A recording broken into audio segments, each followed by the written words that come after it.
안녕하십니까, 알림이 황희두입니다. 지난 영상을 통해 실시간 20만을 돌파한 김어준 총수의 뉴공2 소식을 전해드렸습니다. 애초에 김어준만 쫓아내면 모든 게 풀릴 거라 판단했던 오세훈 그리고 국민의힘의 무리수가 판을 키운 셈이라 보고요. 국민들 대놓고 억압하는 윤석열 대통령, 이러한 현상들이 뭘 의미하는지 알기나 할까요? 차라리 아무것도 하지 말고 매일 술이나 마셔라 라는 말까지 돌고 있는 게 현실 아닙니까? 참고로 오세훈 시장은 저렇게 언론 탄압을 해놓고 전장년을 향해선 6억 소송을 걸었다는 소식이 전해졌습니다. 어쩜 저렇게 윤석열 대통령과 판박인지 모르겠고요. 이에 전장현에선 과잉 대응으로 기본권을 침해하는 거다, 이렇게 대응하고 나섰습니다. 아무리 전장현이 시민들의 불편을 초래했다 하더라도 이런 식으로 찍어 누르는 게 상식선에서 맞는 겁니까? 아무튼 지난 영상에 대해 김어준 총수의 조회수가 멈춰 있는데 그런 걸 알려야지 하나만 하는 소리 하면 뭐하냐, 이런 반응들이 있었는데요. 일단 내가 아는 내용이라 하더라도 다른 누군가는 모른다는 걸 놓쳐선 안 된다고 생각하고요. 지난 영상을 보신 분들은 아시겠지만 구글 측에서 오류로 공지를 올렸다는 걸 전해드린 바도 있습니다. 실제로 이런 사례에 수백 명이 항의하거나 불안해하는 댓글을 남기기도 했고요.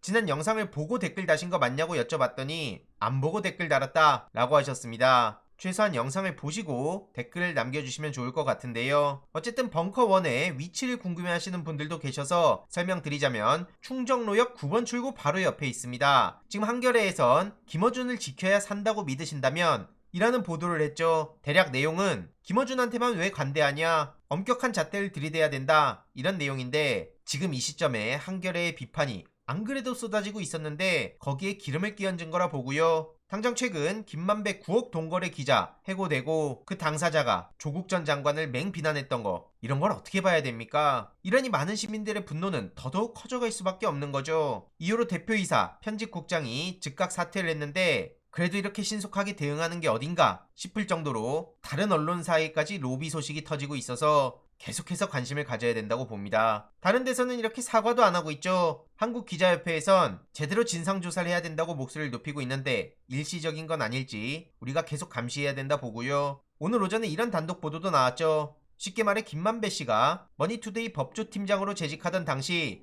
계열 언론사의 법조기사에 불만을 제기하고 아예 기사를 삭제하는 편집권까지 침해했다는 게 드러난 겁니다. 그만큼 언론계에 얼마나 큰 악영향을 미쳤는지도 그대로 보여주는 거고요. 당시 A사 편집국장이 기사 삭제를 뒤늦게 확인하고도 본사 법조팀장인 김만배 씨에게 항의조차 못하는 등 위세가 아주 대단했다고 합니다. 아무튼 지금 언론은 말할 것도 없고요. 판검사에도 로비했다는 얘기가 나오면서 상황이 굉장히 커져가고 있습니다. 이 모든 걸 이재명 대표한테 뒤집어 씌우려 했다는 게 얼마나 치가 떨리는 상황입니까? 문제는 판사, 검사, 언론 이뿐만이 아닌데요. 최근 경찰 정보라인에선 12구 참사 이후에 책임을 회피하고 비난 여론을 차단하는 데 주력했다고 합니다. 예로도 안보도 무너졌죠. 이에 민주당에선 결국 근본 원인은 대통령실 용산 이전 무리수 때문인데 대통령실, 경호처, 국방부, 합참 종합적인 질문이 필요하다. 최근 무인기 논란과 관련해서 진상규명에 최선을 다하겠다, 이런 입장을 전하기도 했습니다. 이런 와중에 국민의힘 신원식 의원은 말도 안 되는 헛소리를 하다가 윤리위에 제소가 되자 다수당의 재갈 물리기다, 정당한 비판의 목소리에 재갈을 물리겠다는 반민주적 폭거라고 반발했는데 이게 얼마나 기가 차는 대응입니까? 김병주 의원을 향해 북한과 내통한 거 아니냐는 쌍팔년도식 음모론을 제기하고, 이러니 김병주 의원 입장에선 당연히 황당하단 반응이 나올 수밖에 없었던 거죠. 대통령실의 문제를 사성 장군 출신한테 북한 내통 프레임을 씌우려 하니 이게 먹히기나 하겠습니까? 이런 와중에 윤석열 대통령은 오는 14일부터 21일까지 아랍에미리트, 스위스를 방문한다고 하죠. 경제 외교의 새해 첫 일정이라고 하는데 앞서서도 말씀드렸듯이 제발 모르는 분야에 대해선 그냥 입을 다물었으면 좋겠습니다. 성과 같은 건 바라지도 않고요. 있던 거 까먹기라도 안 했으면 좋겠습니다. 제가 괜히 그러는 게 아니고 최근 복지에 이념 정치 끼면 안 된다, 그러면서 노동개혁은 국민들을 위한 거다 라고 노동복지를 언급하고 있는데 지금 경사노위 말할 것도 없죠. 애초에 김문수 같은 사람을 위원장으로 꽂아버린 것 자체가 아주 심각한 문제였고 이후로 지금 내부 인사 문제까지 터졌습니다. 가나다급 전문 임기제 공무원 15명을 채용했는데 그중 직급이 가장 높은 각급 임명자 4명 중에 2명이 임명 전에 법을 어겨서 처벌받은 전력이 드러난 거죠. 그래서 경사노위 내부에서도 당혹감을 감추지 못하고 있고요. 경사노위 내부 문제뿐만 아니라 외부에서 노동계의 반발도 해결해야 될 과제입니다.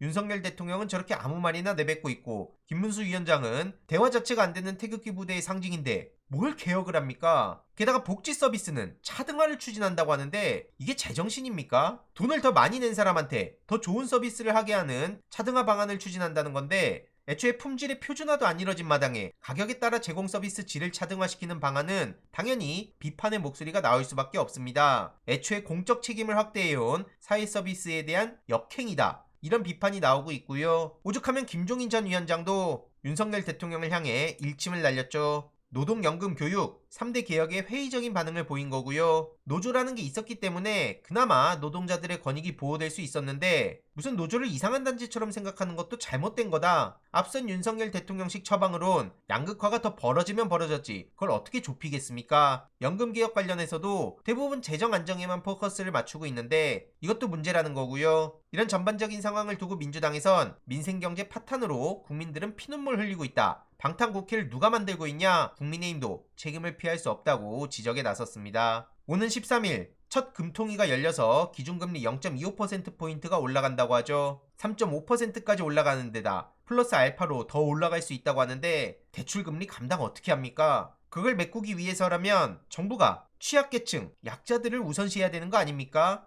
그러든 말든 야당 대표만 찍어내면 자기들 세상이 온다고 착각하나 본데 저런 검찰의 언플에도 민주당도 즉각 대응하고 있습니다. 추가적인 소식 계속 전해드리도록 하겠습니다. 이번 내용도 유익했다면 구독, 좋아요, 알림 설정, 멤버십 가입 정말 큰 힘이 된다는 점 말씀드리고 싶습니다. 주위에 널리 공유 부탁드립니다.